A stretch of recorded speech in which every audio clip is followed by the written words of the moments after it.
สารในเมื่อไม่มีตัวตนที่แท้จริงแล้วสิ่งใดรับวิบากของกรรมและระบุได้อย่างไรว่าเป็นใครที่เสวยชาติเป็นคนเทวดาสัตว์และการระลึกชาติของพระอริยเจ้าทั้งหลายอันนี้ก็คือเราสับสนกันระหว่างคำสมมุติกับคำที่เป็นความจริงนะเราต้องรู้จักก่อนว่าความจริงที่เป็นสมมุติใช้กันระดับโลกนี้เป็นอย่างหนึ่งอันนี้ไม่จริงหรอกเราสมมุติกันเฉยๆให้มันพอดูแลทุกข์ให้เป็นไปได้ส่วนอันหนึ่งเป็นหลักสัจธรรมที่เป็นความจริงแท้อันนี้แน่นอนให้เราแยกอย่างนี้ก่อนถ้าไม่แยกอย่างนี้มันจะงงเพราะเอามาปนกันในเมื่อไม่มีตัวตนแล้วใครรับไม่ต้องพูดเรื่องใครถ้าจะพูดเรื่องไม่มีตัวตนไม่ต้องพูดเรื่องใครทั้งสิ้นถ้าจะพูดเรื่องคนก็พูดเรื่องคนอย่างเดียวไม่ต้องมาปนกันแบบนี้จะไม่งงพอเข้าใจไหมครับอันนี้แต่ถ้าพูดปนกันงงดิทำไมมันงงก็มันก็ปนกันมันจะไม่งงอันหนึ่งพูดภาษาพระอริยะอีกอันหนึ่งพูดภาษาปุถุชนมันก็งงดิทำไมมันจะไม่งงก็เอามาปนกันเองช่วยไม่ได้นะคนเราเนี่ยชอบเอามาปนกันนะอยากจะเป็นพระอริยะแต่เอาความรู้ปุถุชนมาปนนะถ้าอยากจะเป็นพระอริยะก็ต้องเลิกไปเลยความเห็นผิดต่างๆวางไว้ก่อน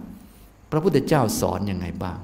กรรมมีเนาะกรรมมีตัวตนเป็นผู้ทำไหมไม่มีแต่กรรมมีแต่เจตนานั่นแหละเป็นคนทำนะมีแต่บุญกุศลที่เกิดแล้วดับมีใครเป็นคนทำบุญไหมไม่มีอันนี้มันเป็นเหตุนี้ก็จะก่อให้เกิดผลเป็นวิญญาณนามรูปสลายตนะผัสสะเวทนานะอย่างนี้ถ้าเป็นเวทนาที่เป็นสุขเกิดขึ้นก็เวทนานั่นแหละเป็นผู้รู้สึกเป็นสุขมีคนเป็นผู้รู้สึกเป็นสุขไหมมีใครเป็นผู้รับรางวัลนี้ไหมไม่มีแต่ผลเกิดขึ้นแต่มีผู้รับผลไหมไม่มีแต่เหตุแต่มีผู้ทำเหตุไหมไม่มีเหตุก็ไม่เที่ยงผลก็ไม่เที่ยงเหตุมีผลก็มีผลยังอยู่เพราะเหตุยังอยู่ผลเที่ยงไหมไม่เที่ยงทำไมยังอยู่ได้ก็เพราะยังมีเหตุเที่ยงไหมไม่เที่ยงเหมือนกันแต่ยังอยู่ได้เพราะยังมีกิเลสเที่ยงไหมไม่เที่ยงทำไมยังอยู่ได้ก็เพราะมีเป็นวงกลมอยู่มันก็เลยวนอยู่เป็นวัฏฏะสงสารแต่มีคนไหมสักคนนี้ไม่มีนี่คือภาษาสัจธรรมเป็นการวนเวียนไปของกองทุกข์ล้วนๆไม่มีคนเลยสักคนไม่มีผู้สร้างเพราะมีผู้สร้างแล้วคืออวิชชาเพราะอวิชชาเป็นปัจจัยสังขารทั้งหลายจึงมีไม่ต้องมีพระเจ้าก็ได้เพราะว่ามีอวิชชาก็สร้างสังขารได้สังขารก็เป็นปัจจัยให้เกิดวิญญาณนะสังขารก็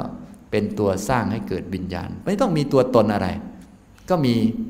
ของมันแล้วไม่ต้องมีใครไปแทรกเพราะเขาทำหน้าที่ของเขาเรียบร้อยแล้วไม่ต้องไปเสนอหน้าหรือว่าไม่ต้องไปถือนั่นถือนี่เพิ่มถ้าจะยึดก็มีอุปทานเป็นคนยึดแล้วตัณหาเป็นปัจจัยให้เกิดอุปทานจำเป็นต้องมีคนยึดไหมไม่จำเป็นแค่มีอุปทานก็ยึดได้แล้วจำเป็นต้องมีคนรักนั่นนี่นั่นไหมไม่ต้องแค่มีตัณหาก็รักได้แล้วติดข้องได้ไม่ต้องมีเราก็ได้ตัณหามันเป็นความติดข้องสุขทุกข์ก็เป็นความรู้สึกเป็นเวทนาไม่ต้องมีใครเสวยก็เวทนานั่นแหละเสวยอยู่แล้วนะเป็นผู้รู้สึกอยู่แล้วมีใครเป็นผู้เห็นผู้ได้ยินก็ไม่ต้องมีก็มีวิญญาณเป็นผู้เห็นผู้ได้ยินเป็นผู้ผัสสะอยู่แล้วเนี่ยก็ทุกอย่างก็ทำสมบูรณ์ของมันแล้วเลยคนเลยไม่ต้องมีนี่ภาษาระดับสูงแต่ระดับคนธรรมดาเพื่อสื่อสารกันทางโลกให้เข้าใจก็จะมีคนบ้างอะไรบ้างเนาะก็เป็นสิ่งที่เรียกว่าสมมุติกันนะฉะนั้นเวลาเราเรียนเราก็เลยต้องเข้าใจอย่างนี้พอเข้าใจแล้วก็จะไม่งงต่อไปว่าแบบหนึ่งพูดแบบสมมุติกันอีกแบบหนึ่งพูดแบบสัจธรรมกันอย่างนี้นะก็สามารถใช้ได้ทั้งสองแบบนะอย่างนี้แต่ถ้าเอามาปนนี่มันจะงงมากทำกรรมถ้าไม่มีคนแล้วมันจะเลือกคนถูกได้ยังไงก็ไม่มีคน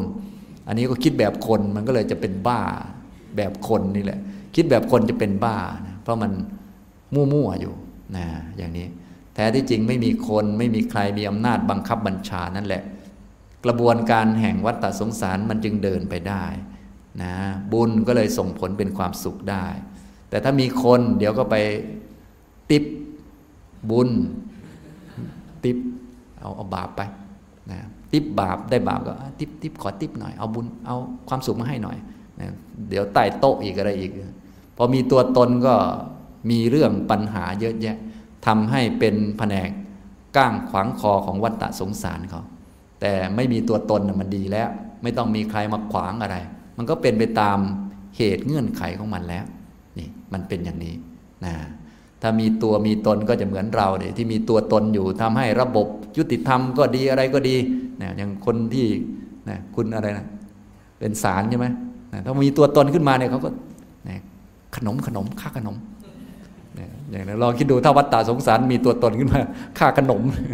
เนี่ยพอมีเรื่องคนมาเกี่ยวข้องเห็นไหมนะกฎหมายก็ชักยังไม่เป็นกฎหมายยุติธรรมก็ชักจะไม่ค่อยยุติธรรมแล้วแต่ว่าวัฏฏะสงสารเนี่ยมันยุติธรรมเสมอมันเป็นอย่างนั้นมันไม่มีใครที่จะไปให้นู่นนี่นั่นอะไรมันได้เพราะไม่มีตัวตนอย่างแท้จริง